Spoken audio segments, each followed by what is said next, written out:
Este digo. Ya.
Nuevamente empezamos una linda noche, apreciados amigos.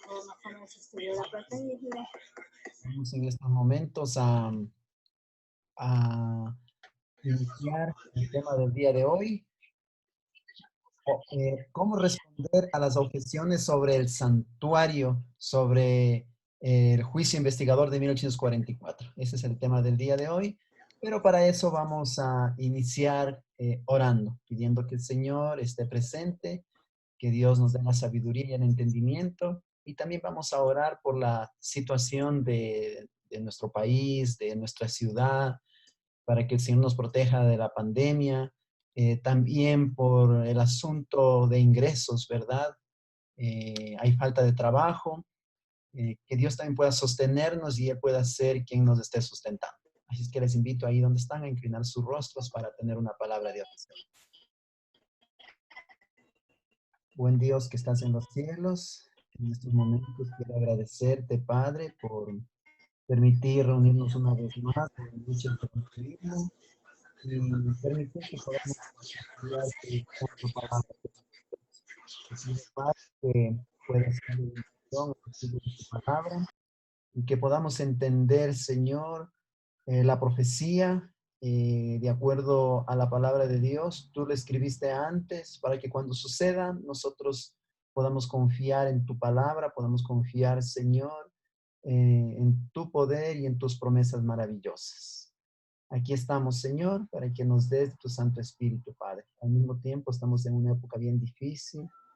También la profecía se ha cumplido, lo que está sucediendo son señales del final del tiempo.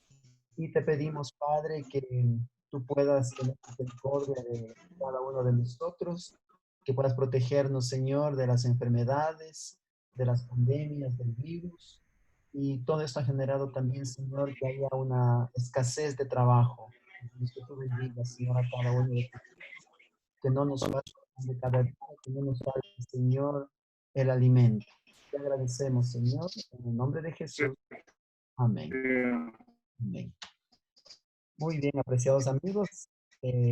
Quisiera invitarles a ustedes a que puedan suscribirse a mi canal de YouTube para que ustedes puedan estudiar las otras profecías que ya hemos estudiado durante todo este tiempo. Hemos estudiado Daniel 2, Daniel 7, Daniel 8 y Daniel 9. A través de los estudios de estas profecías, nosotros hemos podido, ¿verdad?, aprender a demostrar con la Biblia y poder llegar, ¿no?, a 1844, ¿no? Nosotros creemos que en 1844 ocurrió el juicio investigador, fecha en la que Jesús pasó del lugar santo al lugar santísimo. ¿Cómo nosotros probamos eso? A través de las profecías de Daniel 2, Daniel 7, Daniel 8 y Daniel 9. A través de la interpretación y el estudio de esas profecías, nosotros podemos llegar a 1844 usando solamente la Biblia, ¿verdad? Solamente con la Biblia llegamos a 1844. Ahora vamos a responder las objeciones a estos estudios que nosotros hemos estado haciendo. ¿Qué es una objeción? Una objeción es como una observación contraria, ¿verdad?, a la interpretación que nosotros hemos dado. Entonces hay muchas objeciones a esta enseñanza de la doctrina del santuario, del juicio investigador de 1844, ¿no? Y yo quisiera recomendarles a ustedes que lo que han aprendido, que ustedes lo revisen, que lo estudien y mejor todavía que lo compartan a alguien, que lo enseñen, ¿no? Daniel 2, 7, 8 y 9, enséñelo. ¿Por qué? Porque cuando uno enseña es cuando uno más aprende y cuando uno enseña comienza a fijarse, ¿verdad?, en la mente, especialmente en profecías, porque hemos estudiado profecías que tienen que ver con el tiempo, profecías que tienen que ver con símbolos, y a veces la simbología uno puede irla olvidando, ¿no? Si uno no la revisa, uno no la estudia. Entonces nos va a ser muy bien que nosotros podamos compartir con alguien, estudiar, ¿no? Para repasar, ¿verdad? Lo que es el macho cabrío, lo que es el oso, lo que es la estatua, qué son las piernas, los dedos de los pies, qué representa el juicio, la escena del juicio de Daniel 7, qué representa la purificación del santuario de Daniel 8:14, y luego en el capítulo 9 vemos a Daniel con un sueño y recibiendo una interpretación que había quedado pendiente de Daniel capítulo 8. Muy interesante, ¿verdad? Todo eso está grabado en el YouTube, ¿no? Para que usted pueda revisar nuevamente todo lo que hemos venido estudiando hasta el día de hoy. Muy bien, amigos. Vamos entonces a estudiar ahora, ¿no? Cómo responder a las objeciones sobre el tema del santuario. No sé si tienen ustedes alguna pregunta, tal vez, de lo que hemos estudiado hasta ahorita, antes de poder avanzar.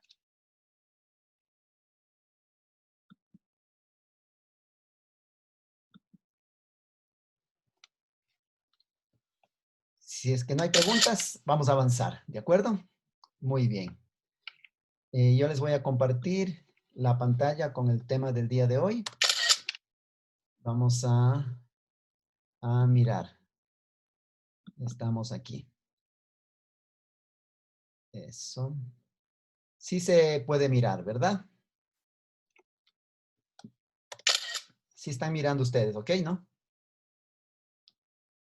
El tema de ahora entonces es respuestas a objeciones contra el juicio investigador de 1844, ¿verdad? Las objeciones que se presentan contra el juicio investigador de 1844 es lo que hemos estudiado durante todas estas semanas a través de Daniel 2, 7, 8 y 9 y hemos concluido, ¿no? Que con la Biblia, probando con la Biblia, hemos probado, ¿verdad? Que en 1844 se llevó a cabo el juicio investigador, ¿no? Muy bien, esa es la interpretación que nosotros damos. Ahora hay objeciones, ¿verdad? Las objeciones son respuestas o son observaciones o preguntas, ¿verdad? Contrarias a lo que nosotros creemos, a lo que nosotros interpretamos. En otras palabras, es una interpretación completamente diferente. O sea, son cuestionamientos que recibimos cuando nosotros interpretamos Daniel 8:14, la profecía de las 2300 tardes y mañanas, interpretamos que ese es el juicio investigador de 1844, que con el cumplimiento de la profecía de las 2300 años o días de las tardes o las mañanas, llegan a 1844 y es en esa fecha donde ocurre o inicia el juicio investigador. Juicio que determina quién se salva y quién se pierde cuando Jesús venga, ¿verdad? Ya se establece quién se salva y quién se pierde a través de este juicio. Pero bueno, vamos a mirar entonces cuáles son las objeciones. Ya hemos mencionado, luego que nosotros hemos estudiado Daniel 7, Daniel 8 y Daniel 9, es evidente la existencia de un juicio investigador que inicia en 1844 a la luz de la palabra de Dios. Pero tarde o temprano, sin embargo, encontraremos ciertos argumentos contra el juicio investigador de 1844, ¿no? Es cuestión de tiempo, ¿verdad? Que alguien comience a cuestionar nuestra creencia, ¿verdad? ¿Cómo es que tú crees que va a haber un juicio investigador y justo en el año de 1844? Y nos van a decir, ¿no? Ustedes interpretan en base al juicio investigador, en base al día de la expiación, que es el juicio investigador que sucedió cuando existía el santuario terrenal en la tierra, en el día de la expiación. ¿Y qué nos van a decir las personas? ¿Qué nos van a decir? Aquí viene uno de los cuestionamientos que nos van a decir, ¿no? Un argumento en contra es la manera en que los adventistas comprendemos 1844, involucra la relación entre el capítulo 8 y el santuario levítico, ¿no? Para los adventistas hay una relación íntima entre el capítulo 8 de Daniel, ¿verdad? Y el santuario que está en Levítico. En Levítico aparece la escena del santuario terrenal, ¿verdad? Entonces, los adventistas, ¿qué decimos? Hay una relación, ¿no? Entre el santuario de Daniel, capítulo 8, que hace referencia especialmente al versículo 14, hasta 2303 y mañanas, y el santuario será purificado. Nosotros decimos y predicamos y creemos que este santuario que se menciona en Daniel capítulo 8 está relacionado con el santuario que menciona el libro de Levíticos de la Biblia, ¿no? Hace referencia al santuario terrenal.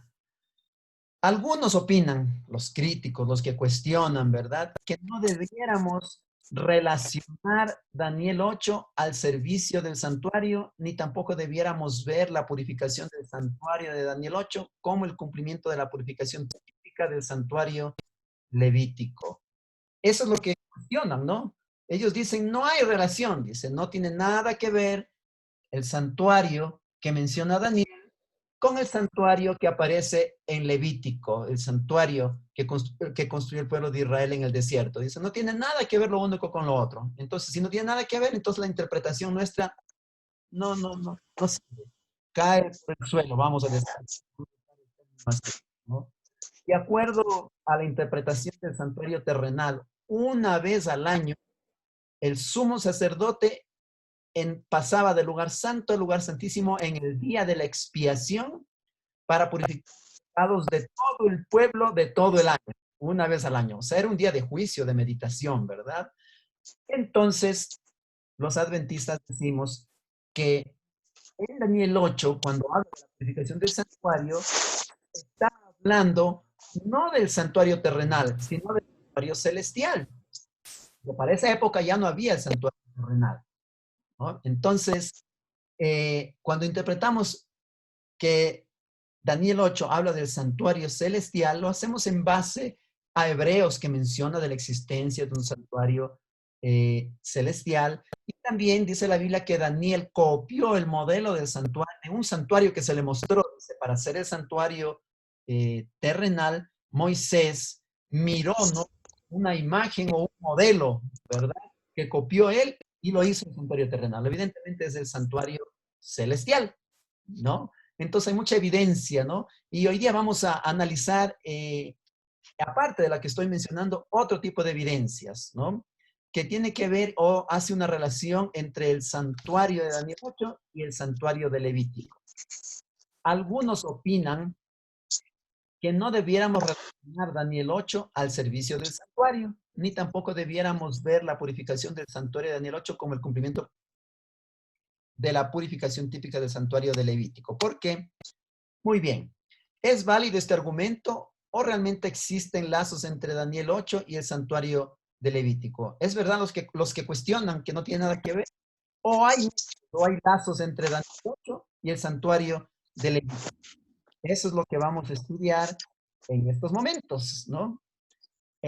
Habíamos estudiado ya Daniel capítulo 7, habíamos estudiado, habíamos mencionado en ese estudio, ¿no?, que hace referencia al oso, al leopardo y también a una cuarta bestia, ¿no?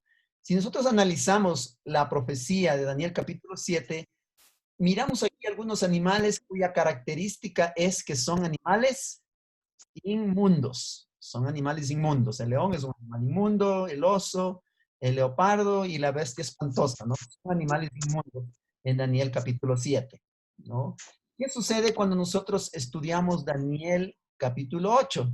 En Daniel capítulo 8, nosotros miramos la escena, ¿no?, del carnero, macho cabrío.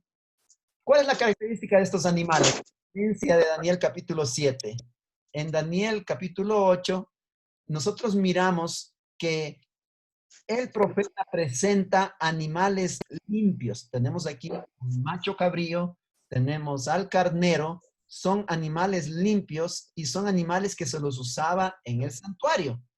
Y más que eso, son animales que también eran usados en el día de la expiación de acuerdo a Levítico 16. Si usted analiza Levítico 16, usted va a encontrar que tanto el carnero como el macho cabrío eran usados en el día de la expiación de Levítico 16, ¿no? Aunque este hecho no prueba que Daniel 8 se refiere a Levítico, por lo menos parece indicar una conexión. No nos podemos basar solo en este análisis que estamos haciendo para decir, no, hay una relación entre el santuario de Daniel capítulo 8 y el santuario levítico, solamente usando este argumento. Es válido, ¿no? Es interesante mirar, ¿no?, desde este punto de vista, que los animales de que usa Daniel 8 en el sueño, en la visión, como el macho cabrío y el carnero, son animales limpios primero, que se usan en el santuario, y aparte de eso, son animales que efectivamente se usaban en el día de la expiación de Levítico 16. O sea, hay un nexo, ¿verdad? Hay un nexo. Pero no es suficiente, mis queridos amigos, no es suficiente esto. Y ahora vamos a analizar algo mucho más profundo.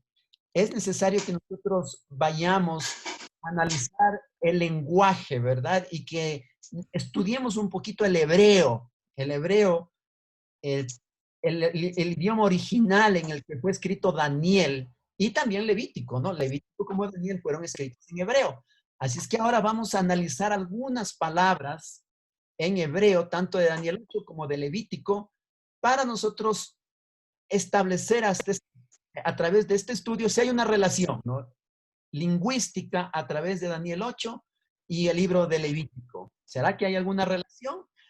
Y es válido lo que estamos diciendo. Justo estamos estudiando en la escuela sabática sobre las técnicas de interpretación, ¿no? Y una de las técnicas para poder interpretar correctamente un versículo es estudiar en el original hebreo, ¿no? Es mirar el significado en el original hebreo y hacer comparaciones, mirar los diferentes usos que se hace de las palabras en hebreo a través de la Biblia. Entonces, después de analizar, después de estudiar los significados en hebreo, podemos sacar mejores conclusiones para poder entender lo que realmente el profeta nos está queriendo enseñar.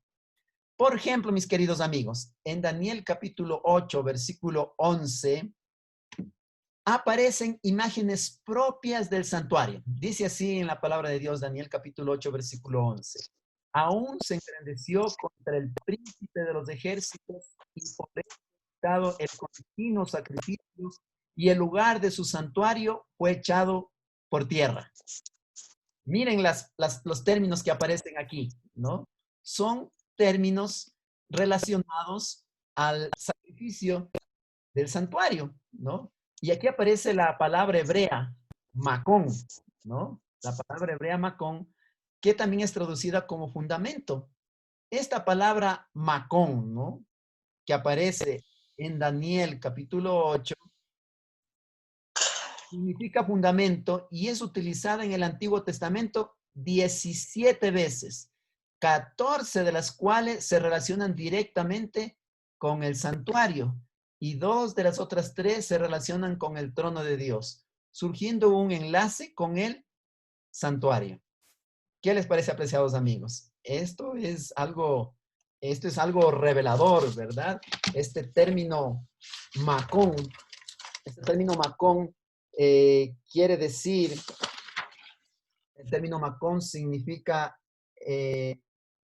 lugar, ¿no?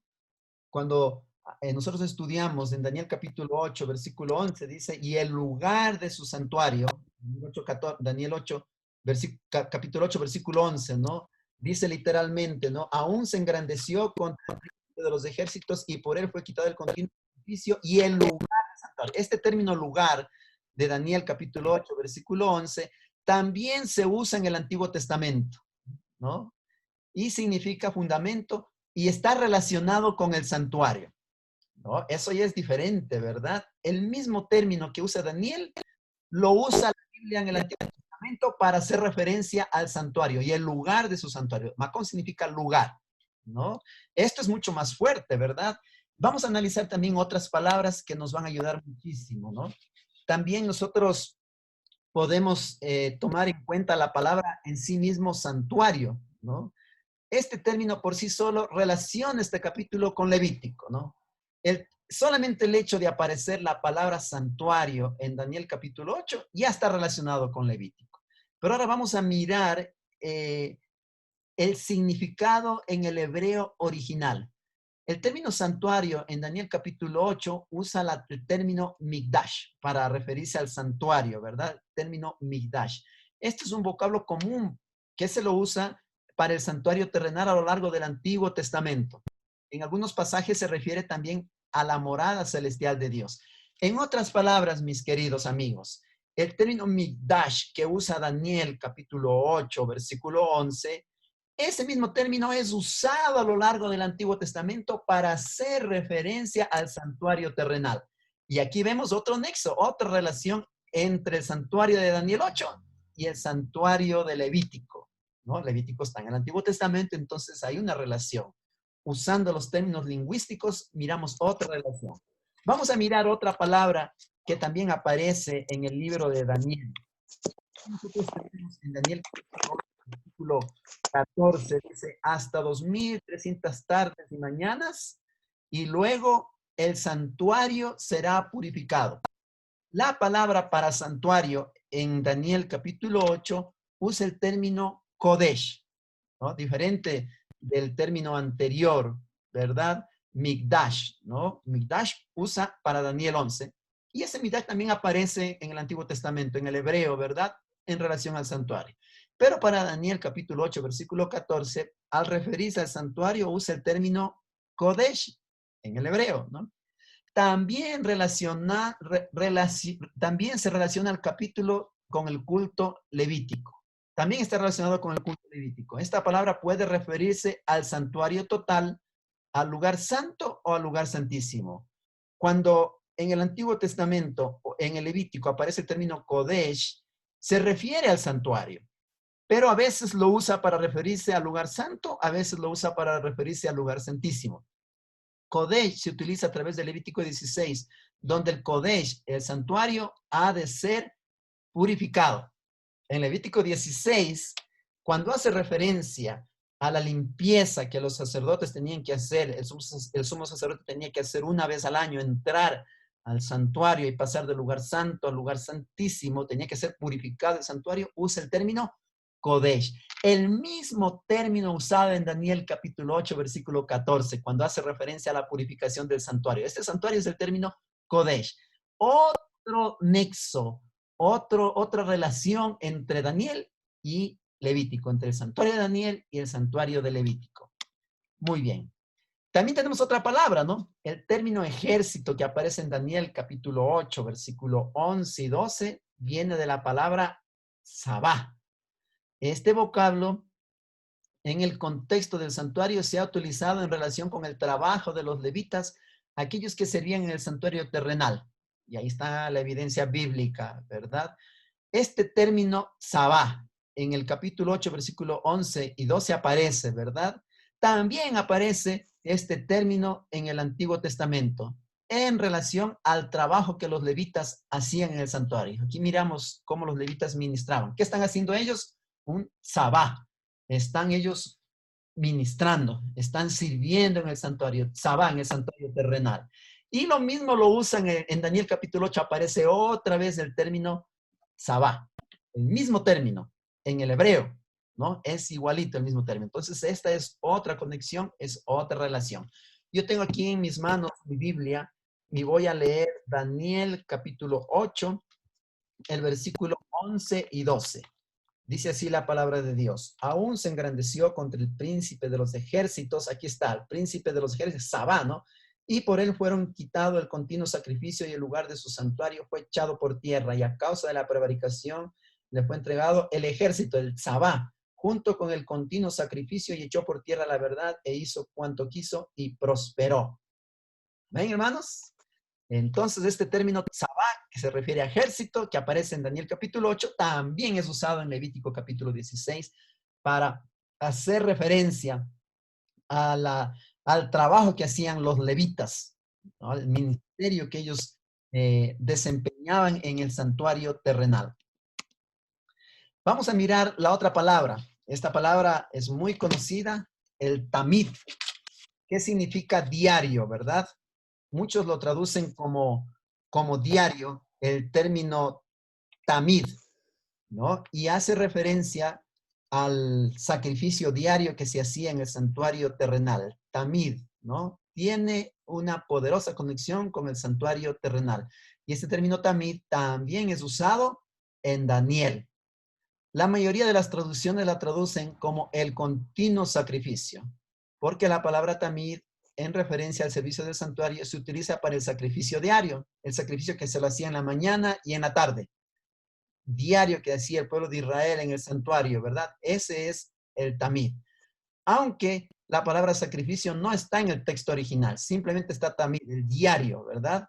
Y está sobreentendido, ¿no? Está implícito. ¿Qué es lo que se hacía diariamente? El sacrificio, el cual se ofrecía cada mañana y cada tarde. Y ahí está el ejemplo, ¿no? En el libro de Éxodo, capítulo 29, versículo 38 y versículo 42. A veces también se lo traduce como continuo o siempre. Era la actividad que se realizaba a diario, en la mañana y en la tarde. Inclusive, ¿no? Una sección del Talmud se llama Tamid, ¿no? Y trata de todos los reglamentos sobre el ofrecimiento de los sacrificios regulares diarios. Así se lo llama el reglamento, Tamid, que viene de la palabra Tamid o diario, ¿verdad? Y que hace referencia a lo que sucedía diariamente en el santuario terrenal. ¿Qué sucedía diariamente en la mañana y en la tarde? El sacrificio, ¿no? Y este término Tamid, este término traducido para diario, también aparece en el libro de Daniel, capítulo 8. También aparece, ¿no? La palabra Tamid se utiliza en relación con el pan diario de la proposición de Éxodo capítulo 25:30. Ahí también aparece Tamid, ¿no? Vemos ahí nosotros en la imagen izquierda al sumo sacerdote y vemos en la parte derecha al fondo está el pan de la proposición. Esa era la ubicación que tenía el santuario terrenal. Al frente de él está el santuario del incienso, ¿verdad? Y acá a un costado está la lámpara lámparas, ¿verdad? Que iluminaban el santuario. Entonces, el término también se usa ¿no? Para hacer referencia al pan de la proposición, al pan diario, ¿verdad? Que miramos al fondo a la derecha, ¿no? También se utiliza en referencia a las lámparas del primer apartamento, las que tenían que arder diariamente, continuamente, ¿no? Esas lámparas no se apagaban, eran alimentadas, ¿verdad? Con el aceite. Entonces, aquí usa el término tamid para hacer referencia a que ardían continuamente, diariamente, y siempre delante del Señor. Éxodo 27:20. El tamid también se usa para, para hacer referencia, ¿no? Al uso del incienso en el primer apartamento. Aquí miramos, ¿no? Justamente el santuario en la imagen izquierda. Arriba miramos ministrando el sacerdote, el sumo sacerdote, el incensario. Está ahí, ¿no? Adelante del velo, el incensario. Este también era un asunto diario, el tamid, ¿no? Se refiere a las ofrendas quemadas, un fuego que debía arder continuamente sobre el altar y nunca apagarse. Las oraciones subían a través de este altar, ¿verdad? Era quemado el incienso y subían. Este era un asunto diario, era un tamid también. Las lámparas, un tamid. Y las mesas del pan de la proposición, era un asunto diario, un asunto tamid, continuo, ¿verdad? Entonces el tamid se usaba para esto y también se usaba en la parte de abajo, nosotros podemos mirar para el sacrificio diario. En el altar de las ofrendas eran quemadas, ¿verdad? El animalito que era sacrificado se lo quemaba y el fuego que debía arder continuamente sobre el altar y nunca debía apagarse, ¿no? Eso era continuo en la mañana y en la tarde. Entonces el término tamid, cuando aparece en la Biblia, en el Antiguo Testamento, está muy íntimamente relacionado con el santuario. Cuando vamos al Daniel capítulo 8, aparece otra vez el término tamid, relacionado en cambio al santuario, pero al santuario celestial. Entonces, vamos concluyendo, ¿verdad? Que hay una íntima relación lingüísticamente hablando entre el santuario de Daniel capítulo 8 y el santuario de Levítico capítulo 16. Y eso quiere decir entonces que nuestra interpretación es correcta. Claramente la palabra tamid tiene conexiones con el santuario. No obstante, note que la palabra solo se utiliza en relación con el ministerio dentro del primer santuario. Nunca se utiliza en relación con el segundo apartamento, o sea, en el lugar santísimo, donde ocurre el juicio. Tamid habla solo del primer apartamento. El significado de esto veremos más adelante. En otras palabras, el término tamid o diario, ¿verdad? El sacrificio continuo, cuando la Biblia en el Antiguo Testamento, en el Levítico, usa el término tamid, siempre está relacionado con el primer departamento, ¿no? Ahí vemos las lámparas, la mesa del pan de la proposición, ahí en la imagen de la izquierda, y vemos el altar del incienso, ¿no? Cuando usa el término tamid, tiene que ver con esta primera parte, el lugar santo del santuario. Al fondo miramos el lugar santísimo, pero el tamid no se mete allá. El tamid no tiene nada que ver con esta segunda parte, con el lugar santísimo. La Biblia usa al tamid con la primera parte, con las lámparas, con la mesa de los panes de la proposición, con el altar del incienso. Esto que estamos mencionando ahorita es muy importante. Más adelante vamos a mirar el significado. ¿Qué quiere decir eso? Hay una enseñanza por atrás del tamid siendo usado solamente en el primer departamento, en el lugar santo, y no en el lugar santísimo. Más adelante vamos nuevamente a retomar este asunto para entender un poquito mejor. Muy bien. Ahora vamos a analizar la otra palabra que aparece en Daniel capítulo 8. La palabra para quitado en el versículo 11 de la raíz rum. Este término quitado en hebreo original es rum. Se utiliza en conexión con el santuario, aunque por sí mismo rum como raíz significa levantar. En el contexto del santuario, especialmente cuando utiliza en la forma verbal causativa, como sucede en Daniel capítulo 8, versículo 11, significa quitar. En algunos lugares en Levítico aparece el término rum. A menudo en la forma causativa se traduce quitado, al igual que se lo hace en Daniel capítulo 8, versículo 11. Por ejemplo, en Levítico 2, 9, 4, 8, 10, versículo 19, se utiliza con referencia a quitar los cadáveres de los animales durante las ceremonias de los sacrificios que se realizaban en el santuario terrenal, ¿no? Y aquí vemos otra evidencia más de la relación que hay entre el santuario de Daniel capítulo 8 y el santuario de Levítico. el santuario de Daniel capítulo 8 que hace referencia al santuario celestial y el santuario de Levítico que hace referencia al santuario terrenal, ¿no?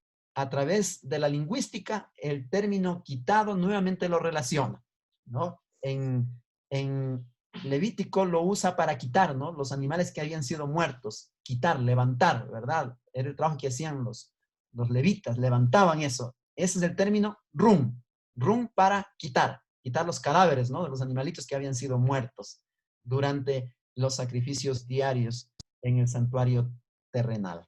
Muy bien.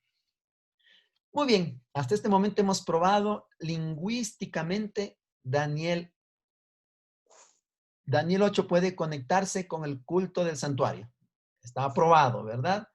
Que Daniel 8 está conectado con el culto del santuario terrenal. Pero si observamos exactamente lo que sucede en alguno de estos versículos, podemos establecer lazos aún más poderosos. Por ejemplo, mis queridos amigos, anteriormente vimos, en el estudio anterior, vimos que Daniel 8 trataba sobre Medo, Persia y Grecia, ¿no? En Daniel 8 habla, ¿no? La visión del carnero y del macho cabrío. Y nosotros miramos, ¿no? Que el poder del cuerno pequeño que aparece en el versículo 9 comienza como Roma pagana. ¿Y qué dice el versículo 9 de Daniel capítulo 8? Que creció mucho al sur, al oriente y hacia la tierra gloriosa. Aquí vemos una expansión horizontal sobre la tierra, lo cual hizo la Roma pagana cumpliendo así perfecta profecía, ¿no? Si nosotros recordamos el estudio que hicimos de Daniel capítulo 8, nosotros miramos que había un carnero y que había un macho cabrío, ¿verdad? El carnero que representa Persia, el macho cabrío que representa a Grecia. Y entonces nosotros miramos que el macho cabrío que representa a Grecia tiene 4 cuernos. Así dice la palabra de Dios, que son los 4 generales, ¿no? De Alejandro Magno, y después el cuerno pequeño de Alejandro Magno, que es quebrado, ¿verdad? Nosotros estudiamos que él falleció, ¿verdad? Y entonces aparece, ¿verdad?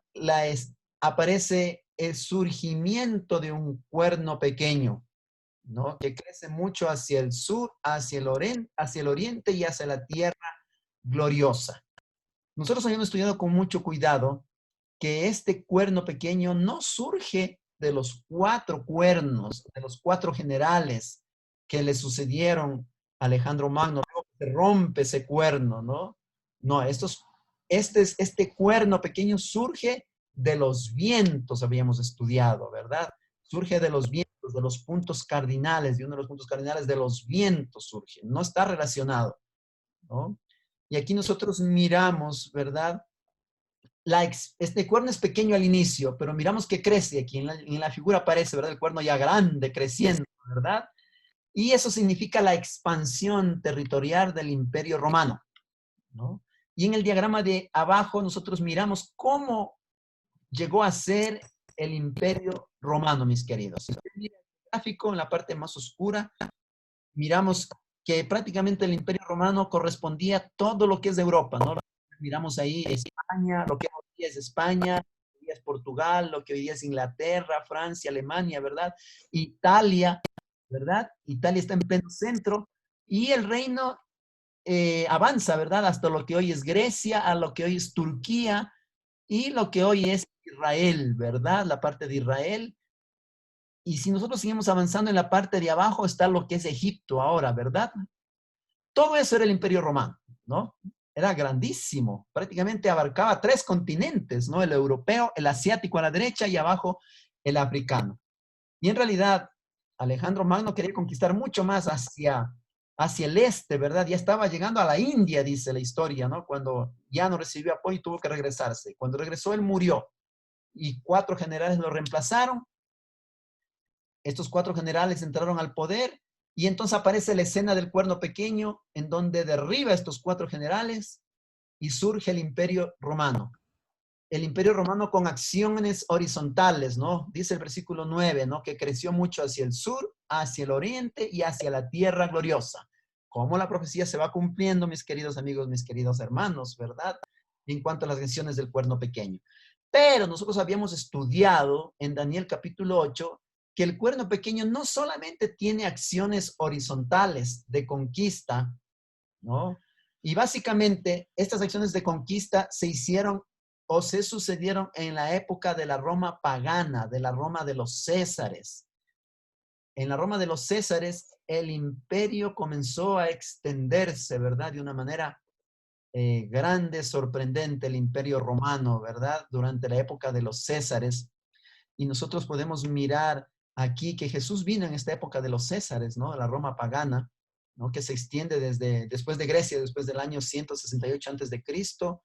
La Roma pagana avanzó hasta el siglo V, más o menos, la época de los Césares, la época de la conquista y de la expansión. Y nosotros vemos aquí en el gráfico de abajo, ¿no? Cómo se expandió el imperio romano, ¿no? Cómo se expandió el imperio romano grandemente, ¿no? La Roma de los Césares. Yo me había confundido hace un ratito, había mencionado Alejandro Magno. Esa es Grecia, ¿no? Esa es otra historia, ¿no? Aquí estamos hablando de Roma.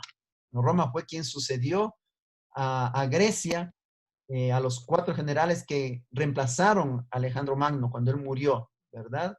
Y aquí surgió el imperio romano, cumpliéndose así la profecía de una manera perfecta. Aquí miramos la expansión horizontal, ¿verdad? Hacia el sur, hacia el oriente y hacia la tierra gloriosa. Pero este cuerno pequeño no solo se expandió horizontalmente, el cuerno pequeño también se expandió de una manera vertical. ¿En qué sentido? Si nosotros analizamos el libro de Daniel, capítulo 8, y nosotros vamos al versículo 10 y al versículo 12, aquí nosotros vamos a encontrar sorprendentemente que las acciones del cuerno pequeño también eran no solo horizontales, sino también verticales. Y cuando hablamos de acciones verticales, ya no estamos hablando de conquista, no estamos hablando de expansión territorial, sino estamos hablando de un ataque de manera vertical en dirección hacia el cielo. Y dice, ¿no? La palabra de Dios, ¿no? Que se engrandeció a sí mismo hacia el príncipe de los ejércitos. Y también dice que quitó el continuo, echó por tierra la verdad, incluso echa por tierra el lugar de su santuario. Aquí se habla de la fase papal del cuerno pequeño y de su ataque contra el evangelio. Muy bien, y habíamos estudiado en Daniel capítulo 8 que este cuerno pequeño que representa Roma tiene 2 acciones o direcciones en donde se mueve. La una es horizontal, en donde representa el crecimiento del Imperio Romano en sí, ¿verdad? La conquista, la época de los Césares, desde el año 168 más o menos antes de Cristo hasta el siglo V después de Cristo, ¿no? La Roma de los Césares conquista, ¿no? Pero después, ¿qué pasó? Nosotros miramos que las acciones ya no son terrenales, ya no son de expansión. Ahora las acciones son verticales hacia el cielo. Y resulta que después de la Roma de los Césares surge la Roma papal. Estoy hablando del siglo V, cuando el Papa asume el control tanto político como religioso. Y nosotros miramos algunas acciones de este sistema papal, ¿verdad? Acciones de tipo vertical, de este cuerno pequeño. Acciones que tienen que ver, ¿verdad? Con las acciones precisamente de este poder del papado. Y aquí surge la pregunta, ¿no? ¿Cómo pudo el papado echar por tierra el lugar o fundamento del santuario celestial? Y debe referirse al celestial porque el papado no existió en los días del santuario terrenal. ¿Cómo sucede eso que echa por tierra el santuario celestial? Obviamente, no estamos hablando de una interpretación literal, ¿no? El papado ni subió al cielo ni atacó físicamente al santuario. En vez de eso, por medio de su sistema de la misa, el sacerdocio, la confesión, la mediación, etcétera, constituyen una falsificación de la vida, muerte y ministerio sumo sacerdotal de Jesús, el príncipe de los ejércitos. Así se perdió el fundamento de la obra de Cristo en el cielo, o en cierto sentido fue echado por tierra. En otras palabras, el sistema papal, a través, ¿no?, del sistema de la misa, el sacerdocio, la confesión y la mediación, hicieron o propinó un ataque vertical hacia el cielo. ¿Por qué? Porque el sistema de la misa, el sacerdocio, la confesión y la mediación están ocupando el lugar que le corresponde a Cristo Jesús. A través de la mediación se enseña a las personas que para ir a Dios se puede encontrar mediación a través de los muertos. A través de la confesión se enseña a la gente que nos podemos confesar a Dios a través de un sacerdote. El sacerdote desempeña el rol de Jesús, el ministerio de Jesús. Y el sistema de la misa, a través de los sacramentos, enseñan que Jesús es sacrificado cada vez, ¿verdad?, que se celebra la misa en los sacramentos.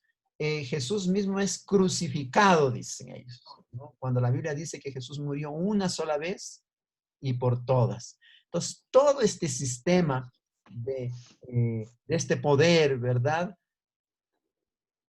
prácticamente sucede y ataca, ¿verdad?, al rol que desempeña Jesús, el papel que desempeña Jesús como nuestro mediador, aquel a quien nosotros tenemos que confesarnos, nuestro sumo sacerdote, aquel que dio su vida una sola vez en esta tierra por todos nosotros, se constituye un ataque, ¿no? A través de estas enseñanzas, mis queridos amigos, podemos mencionar que las personas no reciben una enseñanza correcta, bíblica, sobre el rol y el ministerio del Señor Jesús en el santuario celestial. Es más o menos como decir, ¿verdad? Nosotros damos un mensaje a alguien, ¿verdad? Hablamos el mensaje, pero el mensaje como que no llega. ¿Y la persona cómo recibe el mensaje? Distorsionado, recibe el mensaje confundido, no recibe el mensaje que debe de escuchar. El sistema papal, a través de la mediación, a través de la intercesión, a través de la misa, distorsiona el mensaje que el Señor Jesús quiere enseñarnos a todos nosotros. Entonces, en ese sentido, la verdad es echada por tierra también. Ya vamos a ir estudiando más adelante, vamos a ir estudiando la importancia de entender esto, porque este sistema va a llegar al punto, ¿no?, como acabamos de leer, ¿no?, que va a cambiar los tiempos y la ley. Los tiempos y la ley. Y eso precisamente es lo que va a hacer la diferencia en el final de los tiempos, ¿no? Ya me estoy haciendo referencia en estos momentos en cuando nosotros tenemos que elegir, ¿no?, entre el sello de Dios y la marca de la bestia. O sea, el estudio de ahora es un asunto muy importante, muy fundamental para poder entender y poder comprender lo que hay por atrás y cuál es el fin, ¿verdad? Y cuál es el propósito de este poder que está siendo usado indiscutiblemente, ¿no?, por el enemigo para confundir, para desviar la atención, para no entender de una manera correcta el ministerio de Jesús, lo que Él está haciendo para poder salvarnos a cada uno de nosotros. Luego que hemos estudiado, apreciados amigos, hemos estudiado sobre las objeciones hacia esta doctrina, hacia la enseñanza del santuario, del juicio investigador de 1844, luego que nosotros ahora hemos analizado más profundamente la Biblia a través del estudio de la lingüística, de los términos en el original hebreo, para entender mucho mejor lo que el profeta nos quiere decir en Daniel capítulo 8, y para estar seguros de que nuestra interpretación de Daniel capítulo 8 está correcto, hemos estudiado la lingüística, el lenguaje original los términos que tienen relación al santuario de Daniel capítulo 8 y Levítico 16. ¿Por qué nosotros hicimos este análisis, no? Porque nosotros creemos que el santuario de Daniel capítulo 8 es el santuario celestial y la purificación es el juicio investigador y comienza en 1844. Esa es nuestra interpretación. ¿En base a qué? A lo que sucedió en el santuario terrenal. ¿Qué sucedió en el santuario terrenal? Una vez al año, el sumo sacerdote terrenal. En el otro caso, el sumo sacerdote celestial Jesús pasa del lugar santo al lugar santísimo, en Daniel 8. En Levítico, el sumo sacerdote terrenal pasa también del lugar santo al lugar santísimo en el santuario terrenal.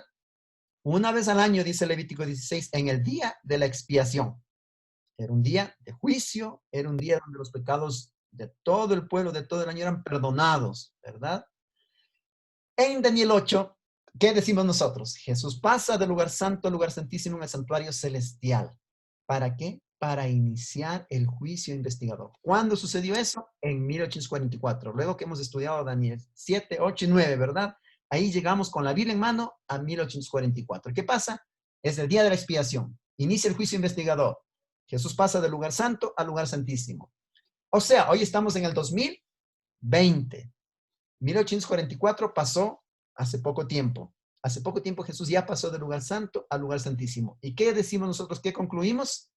Que muy pronto Jesús va a salir del lugar santísimo donde está ahora intercediendo por nosotros. Ahora estamos en el tiempo de la gracia, tiempo para arrepentirnos, tiempo para arreglar nuestras vidas con Dios. Pero cuando Jesús salga del santuario celestial, cuando Jesús salga del lugar santísimo, cuando ya no interceda más y venga a llevarnos a nosotros aquí en la tierra, a llevarnos al cielo, se acaban las chances de salvación. ¿Por qué? Porque ya no hay más intercesión. Jesús ya no está intercediendo más. Deja de ser abogado, deja de ser intercesor y viene por segunda vez a esta tierra a llevarnos, a rescatarnos y se convierte ahora en el juez. Y de acuerdo a la palabra de Dios, cuando Jesús venga a esta tierra, ya se sabe quién se salva y quién se pierde. Eso es bien claro, ¿no? Cuando Jesús aparezca en las nubes de los cielos, ya se sabe quién se salva y quién se pierde. Así lo describen los evangelios. Pero, ¿qué determina quién se salva y quién se pierde? Precisamente es este juicio investigador. Este juicio investigador determina quién se va a salvar y quién se va a perder cuando Cristo venga en las nubes de los cielos. Y de acuerdo a la palabra de Dios, ya no hay más chances de salvación después de la venida de Jesús. Algunas religiones infelizmente están creando falsas expectativas y dicen que sí hay todavía chances de salvación después de que Jesús venga en las nubes de los cielos, ¿no? Cuando eso es completamente contrario a lo que la Biblia enseña. La doctrina del santuario es fundamental. Y de acuerdo al Apocalipsis capítulo 14, hay un mensaje que tiene que recibir las personas antes de la cosecha, cuando la hoz sea metida, dice la palabra de Dios, que representa la segunda venida. En Apocalipsis capítulo 14, habla, ¿no? Que hay un mensaje que tiene que ser predicado en este tiempo. Estoy hablando del mensaje de los tres ángeles. ¿Y qué dice el mensaje del primer ángel? Temed a Dios porque la hora de su juicio ha llegado. ¿De qué juicio está hablando? Del juicio investigador. O sea, mis queridos amigos, este tema es para nuestros tiempos. Este tema es para hoy. Nosotros debemos estudiar, debemos entender, debemos comprender y debemos afianzarnos en lo que la palabra de Dios ha escrito hace muchos años atrás. ¿Para qué Jesús lo escribió? Para que cuando se cumpla nosotros creamos, para nada más, para que nuestra fe y nuestra confianza esté firme en la palabra de Dios, en sus promesas, en sus profecías. Y más que eso, es para que tú y yo podamos prepararnos. Y en esta noche quiero hacerte una invitación, apreciado amigo, apreciado hermano. Jesús viene pronto. Él pronto estará saliendo del lugar santo, del lugar santísimo, para venir a esta tierra a llevarnos. La pregunta es, ¿tú ya estás preparado? Si nosotros analizamos en el santuario terrenal, en el día de la expiación, cuando había chances de salvación, era un día de contrición, era un día de oración, de expectativa. O sea, mientras el sacerdote, el sumo sacerdote estaba ministrando adentro, afuera, ¿qué pasaba? Se tomaban decisiones. La vida era analizada y ellos tomaban decisiones para mejorar. Ese principio, queridos, nosotros también tenemos que aplicarlo en nuestras vidas. Ahora Jesús está en el santuario celestial, está ministrando. Estamos en el día de la expiación. Jesús es nuestro sumo sacerdote, Él está intercediendo, está mediando por nosotros. A Él debemos confesar nuestros pecados, a nadie más, a Él. Pero miren cómo algunas doctrinas nos quieren distraer. Bueno, es otro asunto. Él ahora está intercediendo, pero pronto Él va a salir para venir a esta tierra y llevarnos en su segunda venida. Y entonces ya no habrá más chances de salvación. Ya no va a haber más chances de salvación. Por eso la Biblia dice, hoy es el día de la salvación. No endurezcáis vuestros corazones. Y si es así, mi querido amigo, yo quiero invitarte a tomar una linda decisión por Cristo. ¿Qué decisión? La decisión de aceptar a Jesús como tu Salvador personal, aceptar a Jesús como tu intercesor, como tu mediador, aceptar a Jesús como el único que te puede dar la salvación y la vida eterna. Ese Jesús que está pronto a venir. Y así como el pueblo de Israel en el día de la expiación tomaba decisiones, yo quiero invitarte a ti a tomar una linda decisión también. Una decisión por Cristo, pero eso implica, ¿verdad?, analizar cómo está nuestra vida y tomar decisiones. Todos nosotros. Ahorita Cristo está intercediendo. Tú y yo necesitamos tomar decisiones, necesitamos mejorar, necesitamos en oración pedirle que el Señor cambie nuestra naturaleza, que el Señor obre en nuestro ser, en nuestra naturaleza pecaminosa. Dios sabe y tú sabes, ¿verdad? ¿Cuál es el punto débil tuyo? ¿Cuál es el punto por el cual tienes que trabajar, tienes que orar, tienes que ayunar? Para unos es uno, para otros es otro, pero todos necesitamos trabajarlo, necesitamos orar, necesitamos suplicar por misericordia, por perdón, por su gracia, para que el Señor obre un milagro en nuestros corazones, para de esa manera estar listos para cuando Cristo venga en las nubes de los cielos. Y es verdad que lo único, hermanos, que vamos a llevar es nuestro carácter, nuestra individualidad. Somos seres creados por Dios, únicos. Lo único que vamos a llevar al cielo es tu carácter, tu personalidad, tú eres. Claro, la Biblia dice que no con ese cuerpo mortal, ¿no? Sino con un cuerpo totalmente transformado. Eso está prometido. Quisieras perderte esta oportunidad de viajar con el Señor hacia el cielo y recibir esta linda promesa de salvación y vida eterna. ¿Cuántos quisieran tomar esta linda decisión? Yo voy a orar en estos momentos y, y quisiera invitarte a que tome esa decisión. Solo la señal, levantando la mano, ¿no? Para orar. Amén. Dios les bendiga, mis queridos amigos. Esta es una linda decisión. Dios está mirando. Dios está mirando nuestra mente y nuestro corazón. Y más que mirando, Él está obrando, ¿no? En tu corazón está obrando en mi corazón. Estamos en el día de la expiación. Jesús está pronto a venir. Y cuando Él venga, vendrá para llevarnos a la salvación y la vida eterna. Amén. Entonces vamos a inclinar el rostro, vamos a orar. Nuestro buen Dios y Salvador, ¿cómo no agradecerte, Señor, por tu santa palabra, por dejar la evidencia, Señor, para no estar confundidos, aun si en algún momento somos cuestionados, Señor, por nuestra interpretación de la verdad presente de este mensaje para el final de los tiempos, Señor amado. Un mensaje fundamental para la diferencia en la decisión que nosotros tomemos, Señor. Decisiones de vida o decisiones de muerte, Padre amado. Esto es un asunto muy fundamental, muy importante, que hará la diferencia e incline la balanza cuando tengamos que decidir.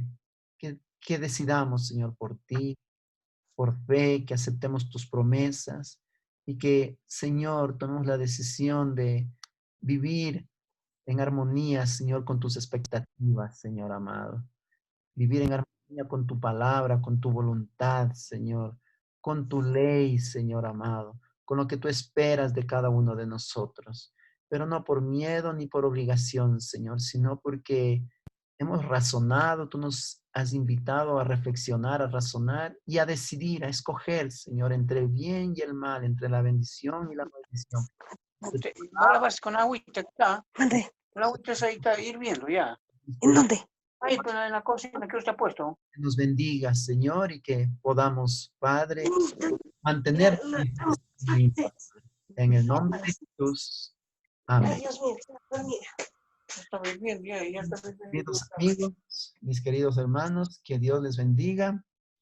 Hemos disfrutado de este estudio, hemos disfrutado de la palabra de Dios y que esta decisión que estamos tomando la tomemos a diario. No es que yo tomé ahora y ya, como dice, estoy en el cielo. No, hermanos.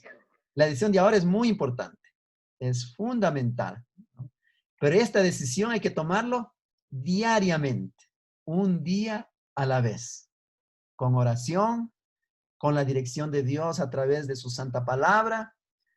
Y aún si en algún momento estoy desanimado y hasta puedo resbalarme, pero hay un Dios todopoderoso que extiende su mano, que nos hace levantar para continuar en esta lucha. ¿Esta lucha va a ser hasta cuándo? Hasta cuando Jesús venga, ¿no? La batalla es larga, pero la victoria está asegurada no por nuestros méritos, sino por los méritos de la sangre preciosa del Señor Jesús. Una linda noche, que Dios les bendiga. Comencemos esta semana con fe, con oración. Continuemos esta semana, ¿no?, con mucha dependencia de nuestro Dios, aún en los momentos más difíciles, mis queridos hermanos. Amén. Una linda noche y que Dios me los bendiga abundantemente, ¿no? Hasta luego.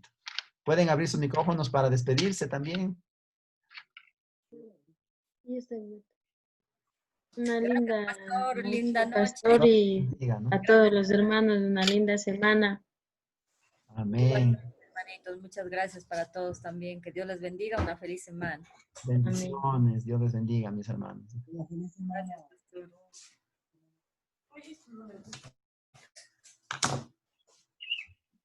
Una linda noche. Amén.